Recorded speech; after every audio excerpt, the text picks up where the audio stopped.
तारागढ़ की वन भूमि से अतिक्रमण हटाने की कार्रवाई के दौरान तारागढ़ संपर्क सड़क का रास्ता बंद किए जाने पर तारागढ़ के निवासियों ने गुहार लगाई है कि उसे खोला जाए। इस सिलसिले में उन्होंने दरगाह कमेटी और पंचायत खुद्दाम सैयद जादगान तारागढ़ के पदाधिकारियों से मुलाकात की। पदाधिकारियों ने हालात का विवरण देते हुए प्रशासन से आग्रह किया है कि स्थानीय निवासियों व जायरीन को हो रही परेशानी से निजात दिलाए। देखिए पदाधिकारी क्या कह रहे हैं। आज वन विभाग और अजमेर ज़िला प्रशासन के द्वारा तारागढ़ के दोनों पैदल रास्तों पर कार्रवाई की गई है। अतिक्रमण के नाम पर वहाँ पर ध्वस्त किया जा रहा है। दोनों रास्तों के पैदल रास्तों में जो है मैं समझता हूँ कि वहाँ पर जिस हिसाब से बताया जा रहा है कि अतिक्रमण 250 हैं 300 हैं, ऐसा नहीं है। मुश्किल से 10 या 12 अतिक्रमण तो वहाँ पर पक्के अतिक्रमण किए हुए हैं। बाकी जो दूसरे अतिक्रमण हैं वो तो वहाँ पर जैसे केबिन, लोहे की केबिन रख दी है, लकड़ी की केबिन रख दी है और वहाँ पर बांस बल्ली तंबू गाड़ के, पाइप वगैरह लोहे के गाड़ के और ऊपर टीन शेड और तंबू वगैरह डाल के काम चलाया जा रहा है। जो लोग ये दुकान लगा रहे हैं लगभग सभी गरीब लोग हैं। अब उनके सामने एक जो है अपने रोजगार का एक बहुत बड़ा संकट पैदा हो गया है। प्रशासन को वहाँ हटाने, जब ये कैबिन हटाई है जो यहाँ पर अतिक्रमण के नाम पे हटाया जा रहा है, इनको हटाने से पहले उनके रोजगार का ध्यान करते तो बहुत बढ़िया था। कि फर्ज भी बनता है प्रशासन का। तारागढ़ आने के लिए 3 रास्ते हैं, 2 रास्ते पैदल और एक रास्ता ये अपने पैदल इसका सड़क वाला मार्ग है। सड़क वाले मार्ग में और दोनों पैदल रास्तों में दोनों एक दूसरे के रिवर्स हैं, बिल्कुल डिफरेंट हैं। 2 रास्ते तो हैं अपने उत्तर की तरफ और एक रास्ता बिल्कुल रिवर्स में जो है दक्षिणी की तरफ है। जो दक्षिणी की तरफ रास्ता है वो सड़क मार्ग है, उसको भी रोक दिया गया है, जबकि कोई दिक्कत नहीं थी, इधर से आराम से आते हैं। इससे क्या है, जायरीन जो देश विदेश से जायरीन आ रहे हैं, पूरे भारतवर्ष से आ रहे हैं, दूसरे देशों से भी जायरीन आ रहे हैं, वो सब परेशान हो गए, उनमें सब में रोष है।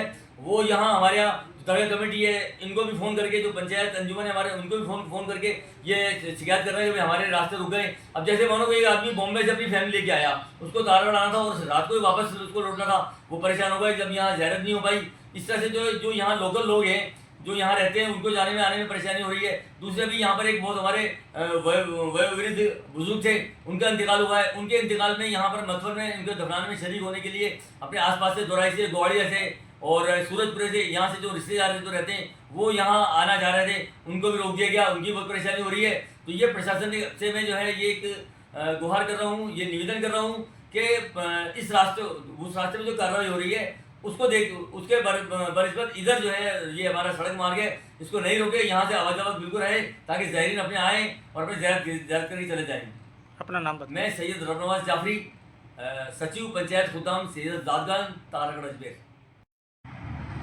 प्रशासन द्वारा जो तारागढ़ पे मार्ग है उस पर अतिक्रमण हटाने की जो कार्रवाई की गई और ये अतिक्रमण जो दोनों ही पैदल रास्तों के ऊपर था, प्रशासन द्वारा यहाँ पर कार्रवाई की गई है तो चलो ठीक था कि भाई उसके द्वारा कार्रवाई की जा रही है। परंतु प्रशासन जो तीसरा मार्ग है तारागढ़ पे आने वाला, जो सड़क मार्ग है पृथ्वीराज चौहान इस मार्ग से लेकर तारागढ़ वाला मार्ग, इसको भी उसने रोक दिया है, बंद कर दिया है, जिससे जो हज़ारों ज़ायरीन तारागढ़ के ऊपर आते हैं प्रतिदिन ज़ियारत के लिए वो नहीं आ पाए और उनकी आस्था को ठेस पहुँची है, इससे उनकी अकीदत को ठेस पहुँची है। वो यहाँ से बिना ज़ियारत किए बेरंग लौटे हैं और वो भारत के कोने कोने से ये ज़ायरीन तारागढ़ के ऊपर आते हैं।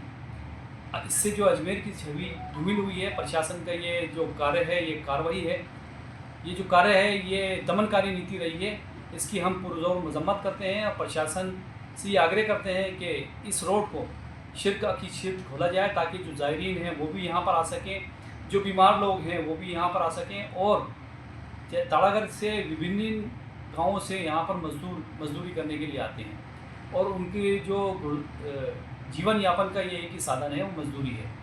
आज तारागढ़ के ऊपर वो मजदूर भी नहीं आ सके, इसके ऊपर उनके भी बेचारे रोटी रोजी का उनके ऊपर असर पड़ा है।